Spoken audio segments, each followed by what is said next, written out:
Let's start with zombies, because always nice to start with zombies. This is a zombie shooting Fortnite activation for a horror film called Talk to Me. Now, the title of this article was that maybe metaverse marketing isn't dead. Shock, it was never dead. But this is an interesting example of where things are moving. A24 are the studio behind this, also behind Moonlight, Ladybird, and Ex Machina, or Machina. I don't know how you're supposed to say Machina. it. Ex Machina. Machina. Yeah. There it is. Yes, they're releasing a new zombie film called Talk to Me. But their idea here is it won't just be a cinematic experience to watch the film. They are also adding a zombie-themed survival game in Fortnite. And that experience that you can go and play has several scenes from the upcoming movie as players battles fight the undead in a haunted house. And the film directors were brought in to kind of help design the game as well. So this is interesting. This is something that feels like it was always going to happen. And we've seen little early experiments of the slate of stuff when you release a new entertainment piece or film or whatever it is. The immersive gamified experience is now on that slate of stuff that you probably need. This feels like a trend that we're going to see a lot more of. Well, yeah, it's hard to call it a trend exactly, because this isn't new. I mean, when the Matrix was the second Matrix, no, the first Matrix film was released, there was a game that came with it. I remember the film Memento came out. There was a game, it was a web game. So there's always been games around films. There's quite a few talking points here, though.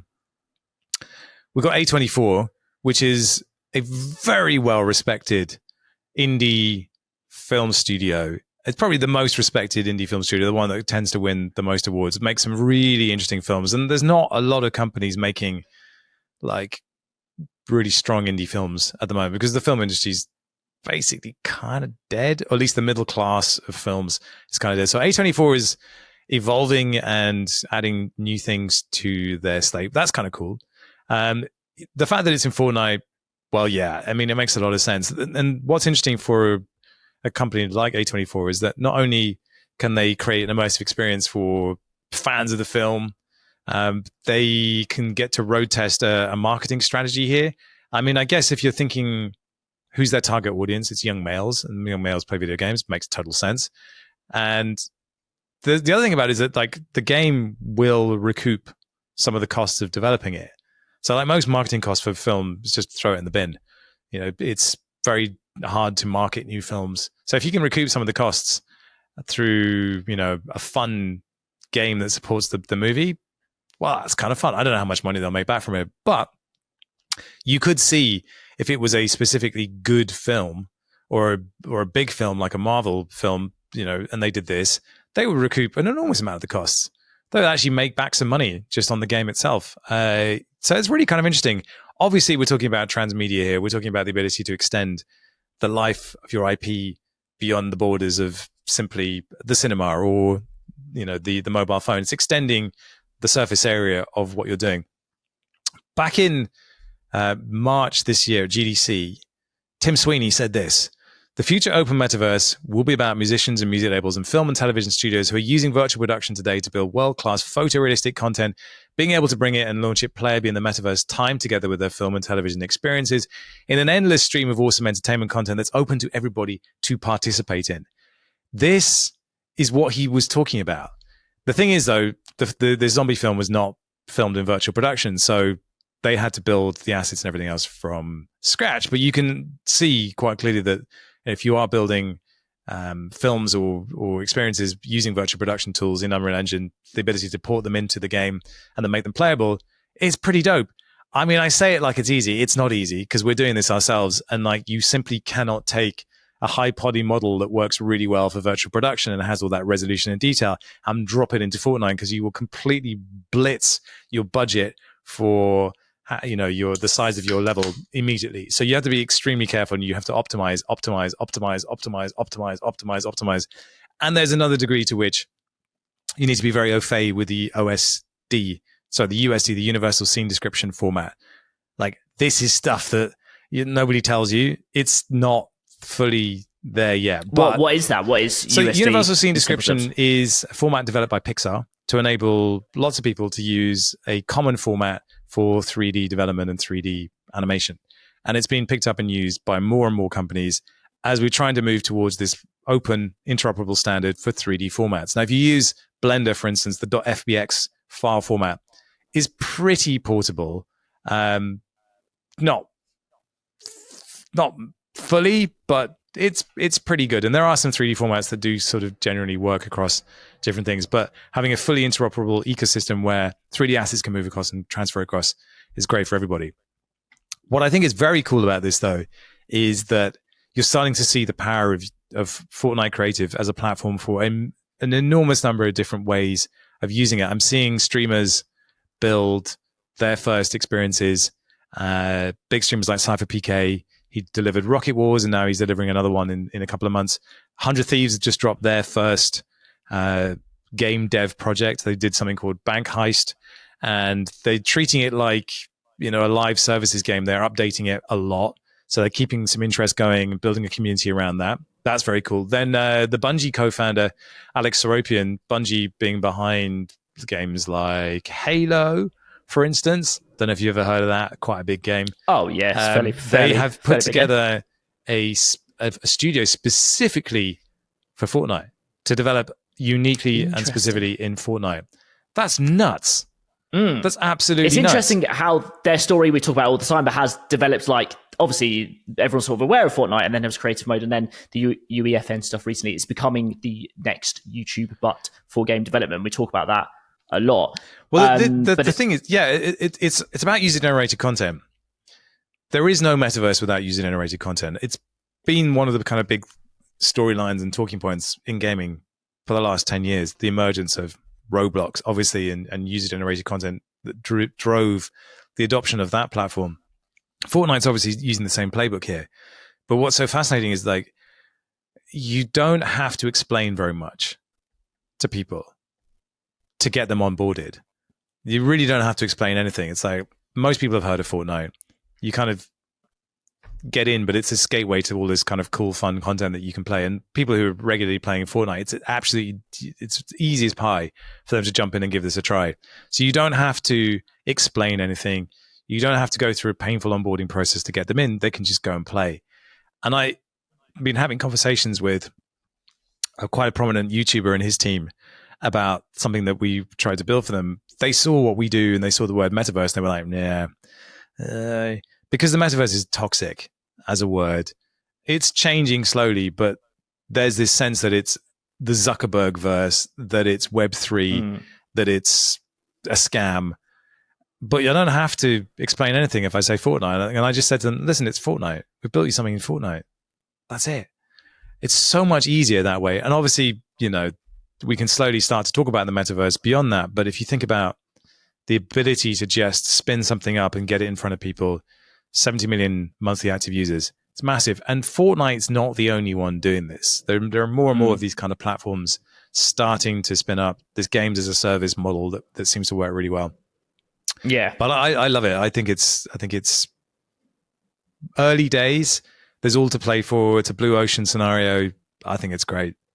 Really, really cool. Yeah, this is definitely a moment to be exploring this stuff. One thing that is, I think, slightly different, like you said correctly, there's always been films and then kind of games that have been released off the back of films, or more recently, vice versa, Last of Us, etc., where films have been made off the back of games, which is games are the sort of dominant culture of the younger generation. So it's no surprise it's happening that way. This, I think, is also a little bit more subtly different. They are having like kind of in-game billboards in the world, so it's sort of promoting the film as well, but also it's like the whole social aspect of it is the key difference here. There's obviously been games before that are multiplayer online, but this feels like, you either watch the film first, and then I can imagine watching like Stranger Things, a new series. It was great, it was amazing, you binged it, watched the whole thing, and then you can jump into the Fortnite experience with your mates, having also they've just watched it, and then you can go and hang out, play all the kind of scenes from the film. It's subtly different, isn't it? Which is cool. One pushback on it, which my friend said, which I think is a great one, is will the movie PRs actually ever come up with something good and creative enough to compete with the other experiences on the platform? Because I've done this and background in TV and interviewing at junkets, kind of, film stars and that kind of things, promoting their films. And I learned to never tell the PR person what you want to do, like what fun idea you might want to do with the actor, because they'll instantly be like, no, there's a lot of red tape, can't do that. I just learned to just go and do it, and then if it would annoy them, then so be it, and then it'd probably be fine anyway. What did you do, Luke Franks? Did you have a custard pie in your hand? No, I didn't. It always went okay, but it was just like fun games, like something interesting. Like I remember interviewing Kermit the Frog, and it was ridiculous, and I was wearing a t-shirt which I revealed halfway through the interview and stuff like that. I was just, if you'd spoken to someone in a suit before, they'd just be like, no, don't do that, just ask the standard questions, which actually are really boring and nobody wants. Yeah, anyway, and the actors don't give a crap anyway. They don't want to ask the same question. Oh, my character's motivation is like, no, they want to go like, yeah. I mean, also never ask the talent what they're wearing. Oh, is that Vivian Westwood? Oh, yeah, no one cares. Yeah. Yeah. So valid point. I like, are these experiences going to be fun enough? I think it's easier to make them fun, and hopefully they will give the experiences to game developers so they actually know what's involved. But is a valid point. Are we going to see really stale brand experiences? Oh yeah, totally. I mean, there's publishing games and understanding games is a whole skill in itself, and you don't just pick it up in an afternoon because you know how to move a few blocks around on a 3D, game creator. You have to understand game loops. You have to understand the way that people interact with games, and you also have to understand the platform itself. Fortnite has an algorithm for discoverability. It has an algorithm for what's hot, what's trending, and the biggest game on Fortnite that wasn't made by Epic is called Only Up, which is just a copy of a very successful viral game that was published on Steam, but someone just built it in Fortnite in a weekend, and it's doing 40,000 players a day. They're absolutely coining it in. Now, you have to ask yourself, if I'm a zombie shooting Fortnite horror film, would I have been better off buying a billboard in that game than developing my own game? It's a fair question. It's a fair question.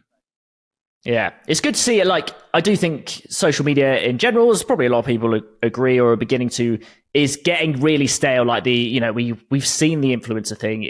We know when it's an ad. It's like everybody's clued up on it now. TikTok's moving.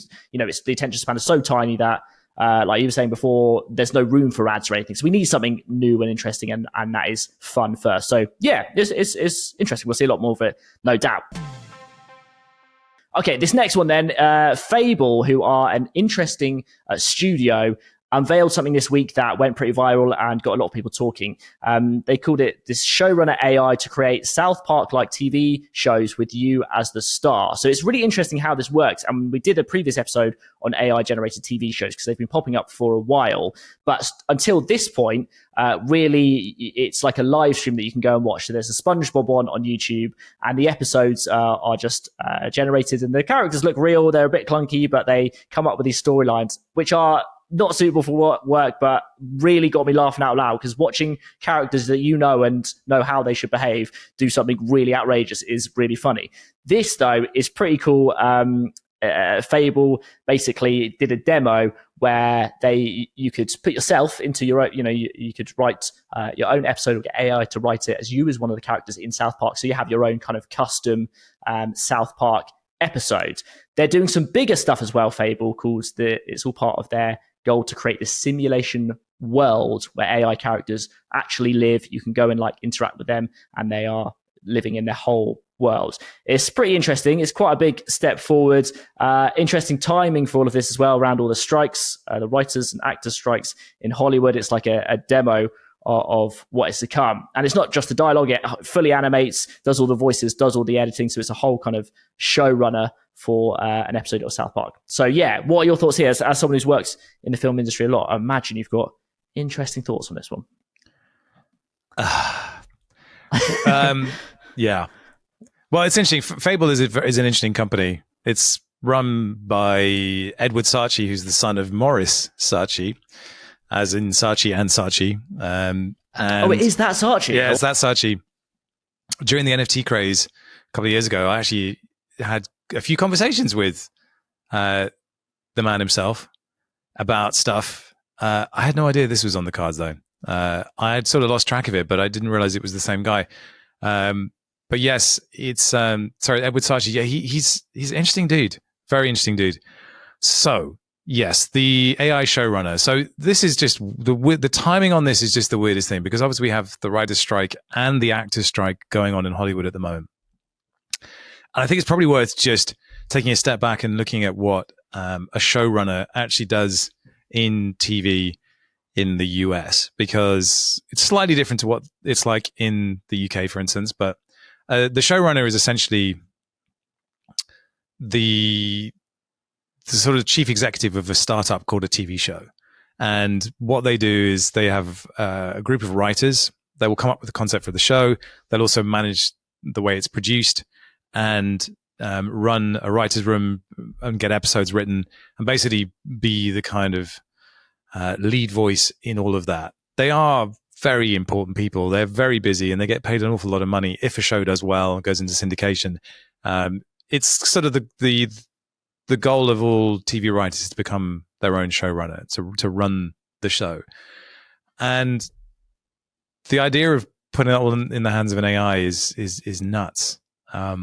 Traditionally, the Writers Guild has had a kind of love-hate relationship with the studios in Hollywood, and we're seeing that sort of tested to the max right now. I think the actors are the ones that are kind of the most vocal about being replaced by AI, or at least hamstrung by AI. But like, if an AI can write an episode of a TV show and it can populate that TV show with a cast, and then AI can animate it and turn out an episode and it's watchable, then it's a pretty bleak future for these writers and the work that they do and the talent that they have. Now, obviously, South Park is a very basic animation style, so you can do that relatively successfully because all they do is their mouths flap around and it's very 2D. And that was always the sort of charm of South Park. It was very basic. The writing is, and has always been, where the great skill, craft, ingenuity of Matt and Trey actually sits. And if you can see with those guys, everything they've ever done has been fantastic. Like Team America, amazing. Book of Mormon, amazing. So that talent, you don't just replace it. You can pastiche it and you can copy it, but fundamentally, you're building on a corpus of data that already exists. The leaps of faith and the weird things that give us chocolate salty balls. Does AI come up with that? I don't know. Well, so this is the thing, right? Like, 100% right. Totally agree with all of that. They are genius writers, and it's always the thing of like a human understanding another human that makes it kind of gold. Weirdly, AI is coming up with this sort of other genre that is genuinely really hilarious. Like, there is have you seen the AI Saw film, where it's like, instead of Jigsaw, it's Mr. Puzzles, and it just gets everything like logically wrong, but it's really funny. It's the same as a SpongeBob thing. And it's like, yeah, I guess that's not a genuine threat. But then there is the interesting conversation of like, which Edward Saatchi talks about. He talks about people coming up with their own IP that creators could then build a simulation of that world, generate their own shows which they could monetize. But then people can, obviously you've got the kind of copyright issues here, but that aside for a second, people can create their own episodes with Disney characters that could be a lot more satisfying to watch infinite episodes of a show rather than watch a rerun 20 times, which is, that point is really true, right? Like, now there's only, a certain amount of episodes in the series. We end up watching reruns if we love it. There is this kind of cool idea that you can generate something infinitely. There's always new episodes. Oh, that's an interesting one. That's an interesting one, because if I'm a Star Trek fan, like a real one, canon is really important. Like, what happened in Next Generation, the order of events is super important. And if you can just instantly remix and remix and remix to your heart's content, then canon gets really screwed. And that would be troubling to a fan, because you're right, there are favorite episodes and they become discussion points. And if there's an endless sea of content, you won't have that sense of community around episodes that you love, and debates around episode that you love, which one's better and which one more clearly articulates the thrust or the philosophy of the show. It's a difficult one. And I think thinking back to Next Generation, they used to make 24 episodes of a TV show in a season, which is completely insane now, like 10 episodes max for a TV show. But you didn't know 24 was 24 episodes of a TV show. So they were just cranking content. And you could really tell sometimes there would be episodes that were just horrible. You know, they just run out of time and run out of budget, and they just threw them all in a room with some weird alien thing that would stick to their faces and have them have to deal with it. You know, all that kind of stuff. Really interesting. I think basically where we're at is it's the thing that AI does. It allows fan fiction to become really compelling and weird and good and interesting. And how far that fan fiction is allowed to take on a life of its own and be more interesting than the original. You know, you see this in video games sometimes, like a mod becomes more popular than the original. And I think that's okay. That's just survival of the fittest, isn't it? If you know, if it is what it's meant to be, it is what it's meant to be. But I just have a problem with the idea of replacing genuinely skilled, crafty people. What funny, you just reminded me of actually the first time I saw something like this, which was back in 2019. It was an AI bot that wrote a script for a Batman movie. So good. And it just cracks me up so much every time I'm just going to read something now. Yeah, do it. It's amazing. Do it. Okay, we go. Interior, traditional Batcave. Batman stands next to his Batmobile and uses his Batcomputer. I should set this up, by the way, as well. This is an AI that forced basically the developer forced an AI bot to watch over 1,000 hours of Batman movies and then asked it to write a Batman script of its own. Batman stands next to his Batmobile and uses his Batcomputer. He's sometimes Bruce Wayne, sometimes Batman, all times orphan. Batman, this is now a safe city. I have punched a penguin into prison. Alfred, Batman's loyal battler, carries a tray of goth ham. Alfred, eat a dinner, Mattress Wayne. An explosion explodes. The Joker and Two-Face enter the cave. Joker is a clown, but insane. Two-Face is a man, but attorney. Batman, no, it's Two-Face and One-Face. They hate me for being a bat. Batman throws Alfred at Two-Face. Two-Face flips Alfred like a coin. Alfred lands heads up, which means Two-Face goes home. Batman, it's just you and I, the Joker. Bat versus clown. Moral enemies. The Joker, I am such a freak. Society is bad. You drink water. I drink anarchy. Batman, I drink bats, just like a bat would. Batman looks around for his parents, but they're still dead. This makes him have anger. He fires a bat rocket. The Joker deflects it with his sick sense of humor, a clownly power. The Joker, I've never followed a rule. That's my rule. Do you follow? I don't. Batman, Alfred, give birth to Robin. Alfred begins the process, since it is his job. The Joker now has a present in his hand. He juggles it over to Batman.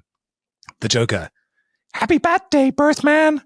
Batman opens the present, since he's a good guy. It contains a coupon for new parents, but is expired. This is a Joker joke. It's so good. It's so good. It's well so performed. good. And also that genre, like I whatever that is, I find that really funny. I want to watch that, and I got addicted to watching AO SpongeBob because it was like that. It was just crazy shit that makes sense, doesn't make sense. I find that really funny. But what's amazing about that script is it's a piece of inadvertent satire. It wasn't designed to be satire, but it's hilarious because I don't think anybody would have come up with that.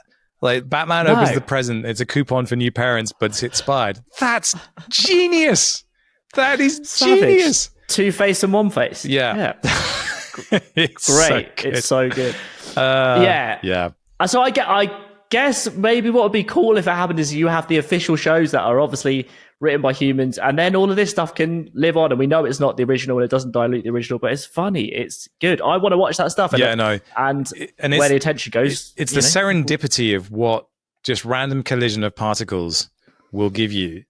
That, I think, is where AI is genuinely breathtaking. Like what Midjourney spits out, you've no idea what's going to come out, but then it kind of triggers an idea, it triggers something. So I guess in some ways it's a sort of weird form of research or automatic writing in a weird way. I don't know. It's not a replacement for, but it does supercharge something. It supercharges creativity, and that's why I don't want to shoot it down. Because I think there's something valuable for the creative process here, but if it's simply there for cost cutting, then it's problematic. If you were a writer, then if you were going through you're working on a film and you go through the strikes at the moment, what would be your sort of opinion? Because I read about it, like they were trying to use people's likeness and pay them once forever. That sounds mad. Like, okay, the technology is amazing, but that doesn't seem like a fair deal at all. Well, so, yeah. I mean, as much as I know about the Writers Guild and previous strikes, I don't think I'm really qualified to talk specifically about it. There is an amazing podcast that's been running for a very long time called Script Notes, John August and Craig Mazin. And Craig was on the negotiating committee previously for the Writers Guild and has an immense amount of insight into what's going on here and the very specific subtleties of all of that. But essentially, this contract comes up for renegotiation every few years, and then they have to sort of argue the points and go back and forth, whether it's a guild, it's a union. And it just seems to be that this particular point in time, because everything is changing so quickly, studios are on the back foot or being defensive about certain things. And a lot of the money that's been made by streamers, for instance, is obfuscated. So they don't really know where the profit centers are. It used to be very clear and obvious where, which shows were doing well, syndicated across the country. With streamers, it's a lot more opaque. And so there's this accusation that Netflix, for instance, are hiding their numbers and streaming services are hiding the numbers and deliberately obfuscating things. So they don't have to pay these annoying actors because they think actors are annoying. And to a degree, they're right. Actors are annoying, but it's their job to be annoying in a weird way, to be noticeable or noticed. So personally, I fully support the strike. My best friend is an actor. He can't work at the moment. He's been on a huge TV show and they were set for promotion and all this stuff. Can't do anything. They can't set off on season 2 of that show. This was his big break. This was his big moment in the sun. And they can't do anything. They can't do anything. And it is frustrating as hell. But like the problem is if you let these things go without a fight, then it's just encroachment. And it just becomes more and more encroachment into a territory that we simply don't understand yet. We don't understand the ramifications of it. And people are being asked to sign away something which may have huge implications on the order of like George Lucas negotiating the merchandising rights for Star Wars. That level. That's what people are worried about, and collectively the impact of all of this.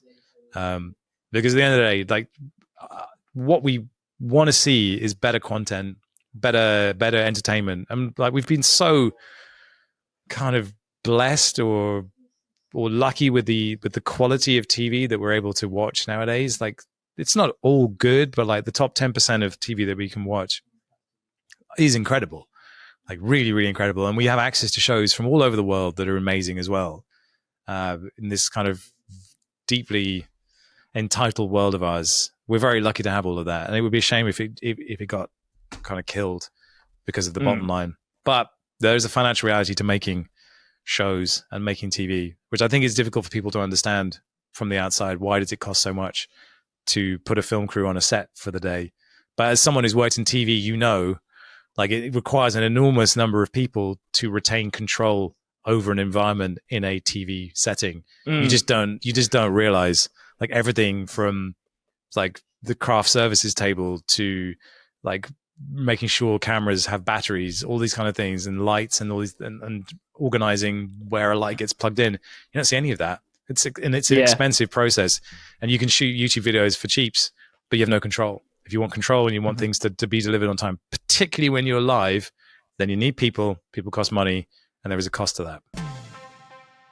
All right, let's move on to this next story, which is about brain-computer interfaces. We are just getting our heads around AI and what that all means with our outdated, unevolved human brains, and now we're going to add computers into the mix. So this is research from a company in China who've invented an in-ear piece. So essentially, it's called the Spiral E Brain-Computer Interface, BCI for short, catchy. Developed by a team from a university in Beijing that uses flexible in-ear material to establish a digital connection to the brain. It follows recent advances into this technology, which is in companies like Elon Musk's Neuralink, test brain chips. But in this case, it doesn't require surgery or the microneedle invasive methods that Neuralink are using. So it's in its early stages, but it could allow applications like translating thoughts into text, terrifying, controlling digital objects with thought alone, or even augmenting human memory. Neural and brain-computer interfaces may challenge the very essence of what it is to be human, is what's been stated from this. Now, how that all works has not been disclosed yet, but they are running trials at the moment. But alongside this, another story that broke in this space, which involves Bill Gates and Jeff Bezos backing the second round, $75 million for Synchron's drill-free brain-computer interface implants. So multiple people are working on this type of thing. So they are going to connect tiny electrodes to the brain by threading them through the body's blood vessels with no skull drilling required. Brilliant. So they are doing a US trial at the moment. It will go via the jugular vein and then will allow wireless signals for hands-free pointing and clipping to type out messages or conduct telehealth appointments. Like, I can't deal with this, but it's coming as well. So I guess we'll have to start talking about it. Let's rewind. The having your skull drilled, or trepanning, I think it's called. Good knowledge. Is a thing, and it was a way of relieving pressure on the brain. But it's always, we've got a great big coconut surrounding our brains, and you have to get through it if you want to get to the juicy good stuff underneath. What is your personal issue with this idea of inserting computing technology into your body? I think it's who's in control. The idea of turning your thoughts, which feel very private, into something measurable is the thing that scares me the most, I think, because it's one thing, sharing your thoughts on Twitter voluntarily and that living forever, and that's one thing. But the idea of translating stuff that you wouldn't maybe say out loud or whatever into something measurable is really like a big step in a different direction, I think. So that's my main problem. Yeah, I think you're absolutely right here. Essentially, when you think about a pacemaker, inserting a chip that regulates your heartbeat, so everyone has an issue with that. Hip replacement, bionic limbs, these kind of things. We're sort of there, and you see them, and you understand this is health related. This is a different thing, and there are huge concerns. So when the Vision Pro came out, they made a big thing about privacy, because where your eyes look is basically where you can click. So you can do the whole thing. You look at a bit of the screen, and then you click with your fingers, and that goes there. The data around where your eyeball is looking could be incredibly valuable. Like, it's known that as human beings, if you place something on the left side of a frame, like, this is like film theory stuff, but if you place a character on the left side of the frame, intuitively, human beings place more importance on that character, which is why in old black and white movies, if you saw people driving in a car, you'd always see the man on the left and the woman on the right. And it was very unusual to see the woman on the left and the man on the right, which is nuts, right? But these are the kind of things they used to think about, because I think it used to be, it probably isn't anymore because of how much time we spend on screens, but it used to be that we would look in a clockwise pattern going from up, left, and then round. That was how we would process information generally. I don't think that's probably the case anymore, but that used to be how it was. But if you imagine if you had data from a huge sample of people, and you could understand that this particular spot on the screen is very, very powerful, and people tend to look there, then you would place an advert there, or you place more important information there. It's hugely valuable. But that's just where your eyeball's looking. You're absolutely right. I think involuntary thoughts, emotional thoughts, unexpressed thoughts, these kind of things, if they are translated into data, then that data fundamentally can be copied, it can be shared, it can be stolen. And that is a problem, because, you think about how quick this society is to cancel people based on quite inconsequential things that they might or might not have done. If our private thoughts are then shared or available, or even worse, if we're compelled to share them to gain access to something, for instance, healthcare, I'm thinking, obviously, or the right to own a car, then it's game over. It's game over. you really kill the human spirit if you force people to self-censor. And I think you can see that in certain societies around the world. If people are forced to self-censor, it's bad news. And like, we all do it to a degree. But if you're so petrified about what you might or might not say, then inevitably where you get to is a world in which we take certain drugs to suppress thoughts. We have to, biomechanically re-engineer ourselves to pass the test. There's so many kind of radical implications to all of that. Again, like you, I find it fascinating. I will say this till the cows come home. This, dead. You might not know that it's dead, but it's dead. We are not going to be using these in 10 years' time. For the vast majority of people, something will have replaced it. And, my feeling is it goes on your face and then it goes inside you. That's kind of where we're going.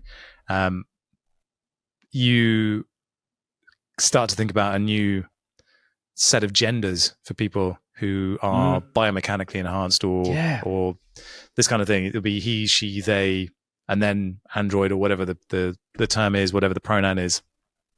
It's happening. Like, transhumanism has been happening for quite some time already. I don't know if you follow Brian Johnson at all. No. He's the man who is attempting to reverse aging. So he's... Oh, sorry, I have seen him. Yes, he's like putting his son's blood inside. Yeah, he injected his son's plasma and it didn't work. But there's this sort of terrifying image of him and his son. And you look at him, he doesn't look healthy. I mean, he's probably the healthiest human being on the planet. Everything is biometrically perfect. Everything is optimized. He doesn't look healthy and he doesn't look happy. He says that he does, but you look at him and you're like, oh my God, I don't want that. I don't want that.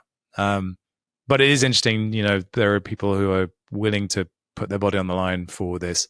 And as we become a spacefaring species, physically living on Mars will change the structure of human beings and evolve into a race that's probably, slightly taller because the gravity is less, these kind of things. So over time, these changes will occur. I mean, I find all this stuff utterly fascinating.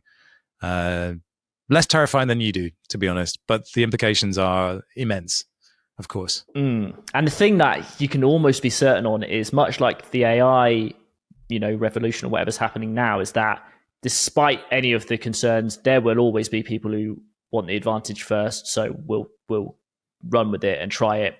It's never going to not happen really in time, because if it gives you some sort of advantage or some way to make money quick or whatever, people will do it. And at the expense of whatever, they'll find out the cost later perhaps, but it always moves first. Yeah, innovation moves really fast. Regulation moves really slowly. And that's kind of the problem here. I mean, trying to get regulatory bodies to understand what's going on and make adequate decisions, very, very difficult. What's interesting is that but over the holidays, I read a Michael Crichton book about, I can't remember what it was called, but it was reawakening the gene manipulation debate and gene patenting. And I've forgotten, and like that story sort of disappeared. But of course, the technology itself hasn't disappeared, and gene manipulation is very much still alive and with us. And just reminded me that there's a whole bunch of biotech stories that sort of flared up in the public consciousness and are concerns, and right concerns about where this is all going. But yeah, just what a strange and crazy world we are experiencing right now in real time. There was this story that Nike have created these lenses. Have you seen this? Contact lenses that have just been banned because people were starting to wear them, I think, on maybe the NFL pitch. Maybe it wasn't at the highest level, but it was blocking different light and allowing them to see further and stuff like that more clearly. And they've just been banned. So yeah, I mean, conversation around every aspect of humans, but sport particularly, as the biomechanical stuff starts to hit, will get really crazy, won't it? But yeah, big conversation.